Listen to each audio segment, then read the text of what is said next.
Assalamualaikum warahmatullahi wabarakatuh. Salam bahagia kepada ananda-ananda keluarga besar Ika Buang yang kamu cintai, di mana saja berada, baik masih di dalam daerah, luar daerah, dalam negeri, di luar negeri, apa saja latar belakang sosialnya, ingin kami sampaikan sebagai berikut.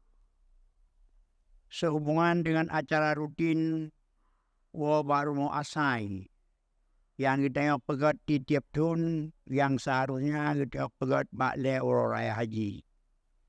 Maka berhubung dunia kamu dan keluarga mereka rukun Islam kelima di Makkah, maka kita akan dapat acara ikawannya insya Allah bak tanggal 11 bulan 8 2020 mendatang Uro Ahad bertepatan di Umul Aiman Pet Lampau Saban Kampung Putuh Samalanga Aceh.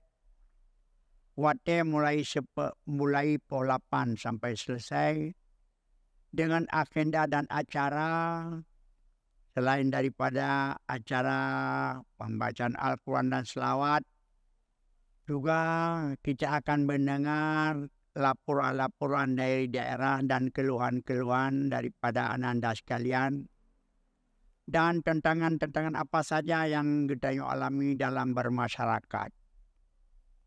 Dan juga masukan-masukan dari ananda-ananda sekalian yang berhubungan langsung dengan masyarakat sekitar.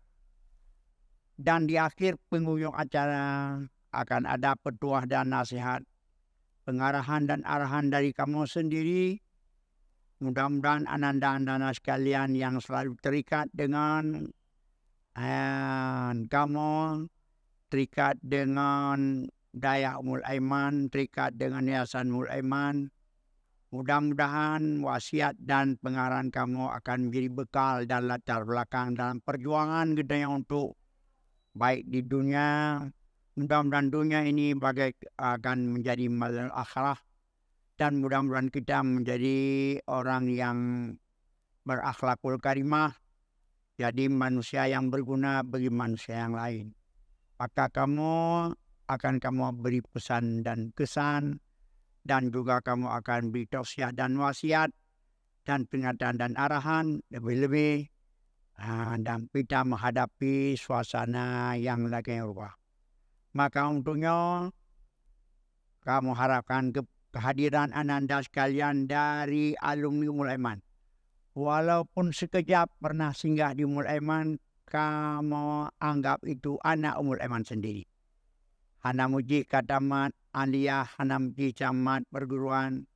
Si Uro mantem na pernah mengikuti, na pernah JP, pernah mano, pernah berkawan dengan Umul Aiman walaupun sekejap, maka kamu anggap itu adalah alumni murid daripada Umul Aiman itu sendiri. Kamu harapkan kepada anda sekalian, baik rasa mande, baik rasa segan, untuk rumah saya Uro yang kamu tentukan, yaitu Uro Ahad tanggal 8 di Kedis bulan Saban.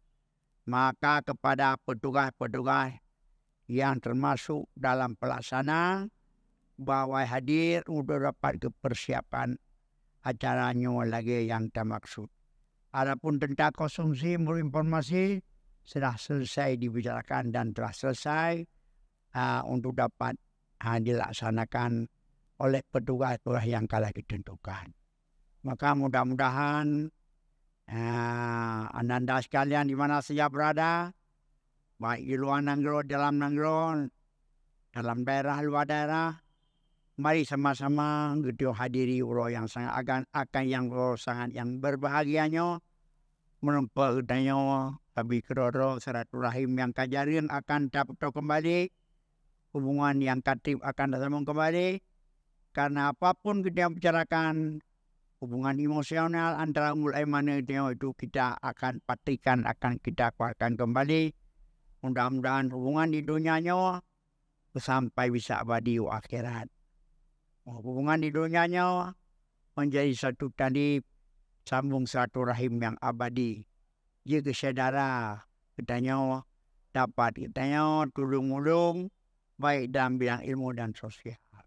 Dan yang paling penting adalah merupakannya sambil murid dengan guru, merupakan sambil kawan ngengen yang lama akan meraju kembali. Itu salah suatu jembatan bagi keutuhan daripada kita sendiri. Kamu sangat bersyukur dan mengharap kepada menandaskan untuk hadir. Dengan kamu mohonkan kepada Allah, ya Allah, Tuhanku berikan kesabaran dan ketabahan kepada kamu. Sudah dapat putimu dalam mati rasa cinta kepada tempat rumah saya. Dapat kamu bimbing, dapat kamu arahkan, kamu beri pengajaran sebagai tongkat menemat pedoman bagi pedoman hidup dari mereka itu sendiri. Maka nyokeh kamu harapkan kepada seluruh anggota besar, keluarga besar di mana saya berada. Akad ngon, coba baga. Kadang-kadang ngon gedenya yang lemah. Maka dengan kebersamaan, usung yang lemah bagana. Kadang-kadang ngon gedenya kurang wajib dana. Coba kita yang nadana. Payamban pekun bonceng di jangan, bonceng di onda. Ayak kena. Karena kita satu rumpun, seakan satu keluarga. Sibuk sebapak kadang-kadang. Nyok petanda ikatan emosional antara guru dengan murid. Kamu merasa bersyukur kepada Allah. Allah yang akan beri kesempatan untuk dapat kamu didik dalam mendum sebagai manusia, akan menjadi manusia yang berakhlak, menjadi manusia yang saleh, menjadi manusia yang beriman, manusia yang akan menjadi manusia yang sebenarnya. Karena menjadikan manusia jadi manusia itu adalah harapan daripada kita yang mengandung. Mudah-mudahan kita menjadi ahli taat, ahli surga, dan mendapat ampunan daripada Allah Subhanahu wa Ta'ala. Makanya aku selaku pengharapan daripada kamu, mudah-mudahan Allah akan neputrup, nebi, nelindung, dan mudah-mudahan Allah akan lebih keberkatan seberkat-berkatnya. Hadza ma aqulu lakum wa fawwidhu amri Allah. Allahumma wafiq ila aqwamit thariq. Assalamualaikum warahmatullahi wabarakatuh.